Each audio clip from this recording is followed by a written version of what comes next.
అవినాష్ చేతుల్లో నుండి తప్పించుకుని బయటికి వచ్చిన అన్వితకి ఒక్క క్షణం ఎటు వెళ్లాలో అర్థం కాలేదు.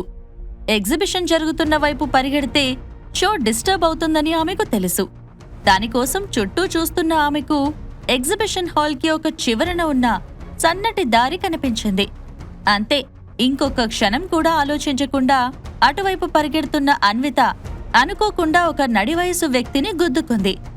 అతనికి సారీ అయితే చెప్పింది కానీ అతని వైపు చూడకుండానే హాల్ వెనుక ఉన్న ఖాళీ ప్రదేశానికి పరిగెత్తింది. ఆ వ్యక్తి ఎవరో కాదు, కోట రాధాకిషన్. అతనికి ఆమె బిహేవియర్ పట్ల పట్టరాని కోపమొచ్చింది. చిచి, ఇక్కడ మెయింటెనెన్స్ కానీ సెక్యూరిటీ కానీ ఏం బాలేదు. ఎవరికి నచ్చినట్లు వాళ్ళు పరిగెడుతున్నారు, ఇష్టమొచ్చినట్టు చేస్తున్నారు అని తిట్టుకుంటూ కోటును సరిచేసుకుంటున్న సమయంలో అతన్ని గమనించాడు సారంగపాణి. వెంటనే అతనికి సిచ్యువేషన్ అర్థమవడంతో రాధాకిషన్ దగ్గరికి పరిగెత్తుకుంటూ వచ్చి ఆయన్ని కూల్ చేయడానికి ట్రై చేశాడు. చూడు మిస్టర్, మీరు సెక్యూరిటీ కరెక్ట్గా మెయింటైన్ చేసి ఉంటే ఇప్పుడు నువ్వు నన్ను ఇంత రిక్వెస్ట్ చేయాల్సిన అవసరం వచ్చేది కాదు. అయినా ఇదంతా కాదు, అసలు ఆ అమ్మాయి ఎవరు? అలాంటి అమ్మాయికి ఇక్కడ పనేంటి అని నిలదీశాడు రాధాకిషన్. ఇలాంటి సంఘటన వేరే ఎవరికైనా జరిగి ఉంటే సారంగపాణి ఏం చేసేవాడో తెలియదు కాని ఇప్పుడు అలా జరగడానికి కారణం అన్విత కాబట్టి అతనికి గొంతులోంచి ఒక్క మాట కూడా రావడం లేదు. తన బాస్ ప్రేమించే అమ్మాయి గురించి రాధాకిషన్ దగ్గర చెప్పలేక, ఐఎమ్ రియల్లీ సారీ కిషన్ గారు, ఆ అమ్మాయి చాలా ఫాస్ట్గా వెళ్ళిపోయింది. ఎవరో నేను గమనించలేకపోయాను. ఇంకోసారి ఇలా జరగనివ్వను, మాటిస్తున్నాను అని వినయంగా చెప్పాడు సారంగపాణి. తన కోపం చూసి అతను భయపడ్డాడని కిషన్కి అర్థమయ్యింది. సిచ్యువేషన్ కూల్గా హ్యాండిల్ చేయడానికి ఆ అమ్మాయిని చూడలేదని అబద్ధం చెప్తున్నాడని కూడా అర్థం చేసుకున్నాడు కిషన్. దాంతో అతని స్పాంటేనిటీకి, తన పట్ల అతను వ్యవహరిస్తున్న విధానానికి కాస్త శాంతించాడు రాధాకిషన్. కాని ఇంతలోనే రిషి పరిగెత్తుకుంటూ వాళ్ల నాన్న దగ్గరికి వచ్చి, డాడీ, ఆ అమ్మాయి ఇందాక నన్ను కూడా ఏడిపించింది, నాకు పనిష్మెంట్ కూడా ఇవ్వాలనుకుంది అని కంప్లైంట్ చేశాడు. అంతే, అప్పటి వరకు కాస్త కోపంగా ఉన్నప్పటికీ ప్రశాంతంగా మాట్లాడుతున్న రాధాకిషన్ ఒక్కసారిగా తోక తొక్కిన తాచులాగా మారిపోయాడు. ఆఫ్టరాల్ ఒక ఆడపిల్లకి నా కొడుకుతో అలా ప్రవర్తించే ధైర్యం ఎవడిచ్చాడు అంటూ సీరియస్గా ఆ హాల్ మొత్తం వినిపించేంత పెద్దగా అరిచాడు. దాంతో గజగజ వణికిపోయాడు సారంగపాణి. అయ్యో, ఇప్పుడు ఈ సిచ్యువేషన్ నుండి నన్ను ఎవరు కాపాడతారు? ఇలాంటి డబ్బున్నోళ్ళకి కోపం వచ్చింది కదా అని అరిచేయడం తప్ప ముందు వెనక ఆలోచించడం చేతకాదే అనుకుంటూ తెగ టెన్షన్ పడ్డాడు. ఇంతలో కిషన్ అరుపు విన్న జయశ్రీ అక్కడికి వచ్చి, ఇప్పుడేమైందండి? ఎవరి మీద కోపడుతున్నారు అని ఆరాగా అడిగింది. నువ్వే అడుగు అన్నట్లు సారంగపాణి వైపు ఒక చూపు చూశాడు కాని సమాధానం మాత్రం చెప్పలేదు. ఇక సారంగపాణి ఇక్కడ జరిగింది ఎక్స్ప్లెయిన్ చేద్దామనుకొని, అది మేడం అని అతను ఇంకా ఏదో చెప్పేలోపే జయశ్రీ తన భర్తతో మాట్లాడుతూ, చూడండి, మీ కోపానికి అతను ఎంత భయపడుతున్నాడో. పాపం, అతని రోజంతా కేవలం మన కోసమే స్పెండ్ చేశాడు. మనతోనే ఉండి మనకు నచ్చిన అన్ని కార్ల గురించి ఎక్స్ప్లెయిన్ చేస్తూ వచ్చాడు కదా. ఏదైనా చిన్న పొరపాటు చేసినా వదిలేసి అసలు మనం ఇక్కడికి వచ్చిన పని చూద్దాం రండి అని నచ్చజెప్పింది.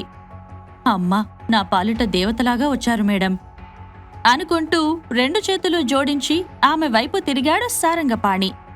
ఇక్కడ పెద్దవాళ్లు ఇలా మాట్లాడుకుంటుంటే రిషి దృష్టి అక్కడే ఉన్న ఒక బ్లాక్ కలర్ ల్యాంబోర్గినీ కార్ మీద పడింది. డాడీ, ఈ కార్ చూడు, ఐ లైక్ దిస్ అని అరిచి గెంతుకుంటూ వెళ్లి ఆ కార్ ఫ్రంట్ డోర్ మీద కాలితో ఒక్క తన్ను తన్నాడు. అబ్బా అని గుండె మీద చేయి వేసుకుని బాధగా మూలిగాడు సారంగపాణి. అతనికి ఆ దెబ్బ కారు మీద కంటే తన గుండెల మీద తగిలినంత బాధగా అనిపించింది. నీకు నచ్చితే తీసుకుందాం నాన్నా అని నవ్వుతూ రాధాకిషన్ కూడా రిషి వైపు తిరిగాడు. ఆ కార్ లిమిటెడ్ ఎడిషన్ మోడల్ అని చూడగానే అర్థమయ్యింది. దానిమీద తన కొడుకు చేస్తున్న ఆకతాయి పనులను చూశాక అన్విత చేసిన పని వల్ల వచ్చిన కోపం నుండి కాస్త బయటకు వచ్చేశాడు రాధాకిషన్. అతని ముఖంలో చిరునవ్వు రావడం చూసి, ఇది ఒక డిజైనర్ పీస్ సార్, ప్రపంచంలో ఇలాంటివి 2 ఉన్నాయి, వాటిలో ఒకటి ఇదే, మీకు నచ్చిందా సార్ అని వినయంగా అడిగాడు సారంగపాణి.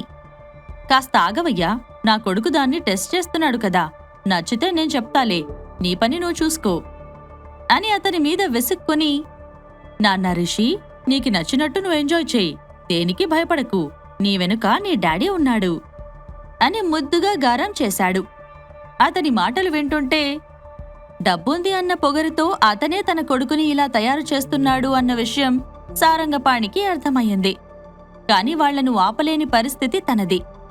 రిషి ఆ కార్ మీద ఇష్టమొచ్చినట్టు తంతూ మిర్రర్స్ పట్టుకొని ఊపేస్తూ ఉంటే సారంగపాణి మనసులోనే లబాలబా కొట్టుకుంటూ చివరికి ఎలాగో ధైర్యం చేసి, రిషి సార్, మీరు చాలా మంచివారు కదా, మీకు తన్నాలి అనిపిస్తే నన్ను తన్నండి, కాని ఆ కార్ని ఇంకేమీ చెయ్యొద్దు ప్లీజ్ అని బతిమాలుకోవడం మొదలుపెట్టాడు.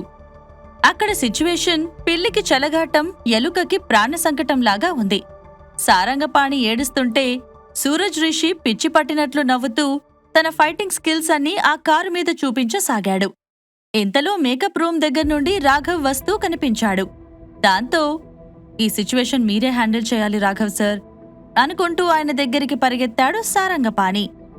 సార్, వీరు కోట రాధాకిషన్ గారు, ప్రపంచంలోనే నంబర్ 1 ఆర్కిటెక్ట్ అని రాధాకిషన్ గురించి ఇంట్రడ్యూస్ చేస్తున్న సారంగపాణి మాటలు పట్టించుకోకుండా అన్విత ఎటెళ్ళింది అని అడిగాడు రాఘవ్. ఇక్కడ జరుగుతుందేంటి, ఈయన అడుగుతుందేంటి అనుకుంటూ రాఘవ్ వైపు విచిత్రంగా ఒక చూపు చూసి అన్విత వెళ్లిన వైపు చేయి పెట్టి చూపించాడు సారంగపాణి. బాధలో ఉన్న అన్విత నేరుగా ఆ కాంపౌండ్ వెనుక వైపు ఉన్న ఖాళీ ప్రదేశానికి వెళ్లి ఏడుస్తూ ఒక చెట్టు కింద కూర్చుంది. ఇంతలో ఆయాసంగా పరిగెత్తుకుంటూ అక్కడికి వచ్చాడు రాఘవ్. ఆమె ఏడుస్తుండడం చూసి అతనికి కూడా బాధగా అనిపించింది. Anvitha, are you all right అని అడుగుతూ ఆమె ఎదుటికి వెళ్లి నిలబడ్డాడు. అతన్ని చూడగానే కళ్ళు తుడుచుకొని, ఐఎమ్ సారీ సార్, నా వల్ల మీకు చాలా ఇబ్బంది కలిగింది అంది అన్విత. అందుకే నువ్వు నాకు స్పెషల్గా కనిపిస్తూ ఉంటావు. నాకు నీ గురించి పూర్తిగా తెలుసు అనుకున్న ప్రతిసారి ఇంకొక కొత్త విషయంతో ఆశ్చర్యపరుస్తూనే ఉంటావు అన్నాడు రాఘవ్. అతను తన ప్రెగ్నెన్సీ గురించే మాట్లాడుతున్నాడు అని అన్వితకి అర్థమయ్యింది. అప్రయత్నంగా ఆమె 2 చేతులు ఆమె పొట్ట మీదకి చేరాయి. పాలిపోయినట్లుగా మారిపోయిన ఆమె ముఖాన్ని చూడగానే అతనికి కూడా జాలేసింది. నువ్వు నా దగ్గర మరీ ఇంత ఇబ్బందిగా ఉండాల్సిన అవసరం లేదన్విత. ఫస్ట్ నుండి నేనే నీ వెంట పడ్డాను తప్ప నీకు నా మీద ఎలాంటి స్పెషల్ ఇంట్రెస్ట్ లేదని నాకు తెలుసు అంటూ ఆమె పక్కన కూర్చొని ఆమె చేయి పట్టుకొని, ఇప్పుడు నువ్వు బానే ఉన్నావు కదా, లేదంటే హాస్పిటల్కి తీసుకెళ్లమంటావా అని అడిగాడు రాఘవ్. అతని వైపు చూస్తూ ఇబ్బందిగా అతని చేతిలో నుండి తన చేతిని విడిపించుకుని, నేను బాగానే ఉన్నాను, అవినాష్ ఎక్కడున్నాడు అని అడుగుతూ పైకి లేచింది అన్విత. అతను వెళ్ళిపోయాడు కాని నువ్వు అతని గురించి భయపడుతున్నావా అని ఆశ్చర్యపోయాడు రాఘవ్. అతని గురించి భయం కాదు, మళ్ళీ అతనితో కలిసి జీవించాల్సి వస్తుందేమోనని భయం. నిజం చెప్పాలంటే అతన్ని చూడాలంటేనే అసహ్యం అని స్థిరంగా చెప్పింది అన్విత. మీ ఇద్దరి మధ్య ఏం జరిగిందో నాకు తెలియదు కాని నువ్వు ఎక్కడున్నా హ్యాపీగా ఉండాలనేదే నా ఆశ అని రాఘవ్ అన్నాడు. ఆ మాటకి అతని వైపు మొహమాటంగా చూసి, థ్యాంక్స్ సార్, మీరు అవినాష్ నుండి నన్ను 2వసారి కాపాడారు అంది అన్విత. ఆమె తనని పొగుడుతుంటే రాఘవ్ ఛాతీ 2 అంగుళాలు వెడల్పు అయ్యింది. గర్వంగా గుండెల మీద చేయి వేసుకుని, ఒట్టి థ్యాంక్స్ చెప్పి సరిపెట్టుకుంటావా అన్విత అని చిన్న నవ్వుతూ అడిగాడు. ఇంతకంటే ఇంకేం కావాలి అన్నట్టు అతని వైపు చూసి మరోసారి థ్యాంక్స్ అనే పదాన్ని రిపీట్ చేసింది అన్విత. అన్విత, ఇదేమన్నా న్యాయంగా ఉందా? నేను నీకోసం అవినాష్ లాంటి వాడితో శత్రుత్వం పెంచుకుంటున్నాను. ఇంకా చెప్పాలంటే ఒక మోస్ట్ ఇంపార్టెంట్ గెస్ట్ ని కూడా వదులుకొని మరీ నీ దగ్గరికి వచ్చేశాను. కానీ నువ్వు ఇలా థ్యాంక్స్ చెప్పి సరిపెట్టేసుకుంటున్నావు అని అసహనంగా అడిగాడు రాఘవ్. అతని ఫేస్ ఎక్స్ప్రెషన్స్ చూస్తుంటే అతనికి తన మీద కోపమొచ్చిందేమో అనిపించింది అన్వితకి. అసలు మీరేం ఎక్స్పెక్ట్ చేస్తున్నారు రాఘవ్ సార్ అని సూటిగా అడిగింది. అతని పేరు చెప్పు అని అంతే సూటిగా ప్రశ్నించాడు రాఘవ్. రాఘవ్ ఎవరి గురించి అడుగుతున్నాడో అన్వితకి తెలుసు. షాడో గురించి తనకే పూర్తిగా తెలియనప్పుడు ఇక బయట వాళ్లకు ఏం చెప్పగలదు? అన్విత మౌనంగా ఉండడం చూసి ఆమె మీద మరింత ఒత్తిడి తీసుకొచ్చాడు రాఘవ్. నువ్వు నిన్ను ఇబ్బంది పెట్టిన భర్త నుండి విడిపోయినంత వరకు బాగానే ఉందన్విత. కాని నిన్ను ప్రేమిస్తున్న నాలాంటి వాణ్ణి వదులుకొని ఒక అనామకుడితో జీవితం పంచుకోవాలనుకోవడం నాకస్సలు నచ్చలేదు. నిన్ను నువ్వు పోషించుకోవడానికి, మీ బాబాయికి సహాయం చేయడానికి ఇలా దొరికిన ఉద్యోగాలన్నీ చేస్తూ ఇబ్బందులు పడుతుంటే ఆ మాస్క్ మ్యాన్ నీకోసం ఏం చేశాడు? కనీసం అతని ముఖాన్నైనా నీకు చూపించాడా అని నిలదీశాడు రాఘవ్. అతను అడుగుతున్న ప్రశ్నలు కరెక్టే కాని వాటికి సమాధానాలు మాత్రం అన్విత దగ్గర లేవు. గట్టిగా గాలి పీల్చుకుని వదిలి, తన మొహం చూపించట్లేదు అంటే తన పరిస్థితులు అలాంటివి రాఘవ్ సార్. మన మధ్య మరోసారి ఈ టాపిక్ తీసుకురావద్దు ప్లీజ్ అని రిక్వెస్ట్ చేసింది అన్విత. నో అన్విత, ముఖం బయటకు చూపించలేని పరిస్థితులు ఏముంటాయి? కనీసం ఆ పరిస్థితులేంటో నీకైనా తెలుసా అని సూటిగా ఆమె ఎదుటికి వచ్చి కళ్లల్లోకి చూస్తూ నిలదీశాడు రాఘవ్. ఆ మాటకు సమాధానం చెప్పాలి అనుకుంది కాని ఇంతలో రాఘవ్ వెనుక నుండి వస్తున్న వ్యక్తిని చూసి ఆశ్చర్యపోతూ, నువ్వేంటిక్కడా అని అడిగింది. ఆమె అడిగిన దానికి సమాధానం చెప్పకుండా రాఘవ్ని దాటుకుని ముందుకు వచ్చి ఆమెకు తన చెయ్యిని అందించి, ఇంటికి వెళ్దాంరా అన్నాడు షాడో. అతను తన కోసం పరిగెత్తుకుంటూ వచ్చాడని అతని నుదుటి మీద పట్టిన చెమటలు చెప్పకనే చెప్పాయి. మాస్కులో నుండి తననే చూస్తున్న అతని కళ్లలోకి చూస్తూ అతని చెయ్యి అందుకుంది అన్విత. ఆ స్పర్శతో అప్పటి వరకు ఆమెలో ఉన్న టెన్షన్, బాధ మొత్తం పోయి కొండంత ధైర్యం వచ్చింది. కాని షాడోని చూడగానే రాఘవ్కి మాత్రం పట్టరాని ఆవేశమొచ్చింది. హే మిస్టర్, ఎవరు నువ్వు అని సీరియస్గా అడిగాడు. షాడో మాత్రం కనీసం అతని వైపు కూడా చూడకుండా అన్విత కళ్లల్లోకి చూస్తూ, ఐఎమ్ హర్ మ్యాన్ అని స్టైల్గా ఇంగ్లీష్లో చెప్పాడు.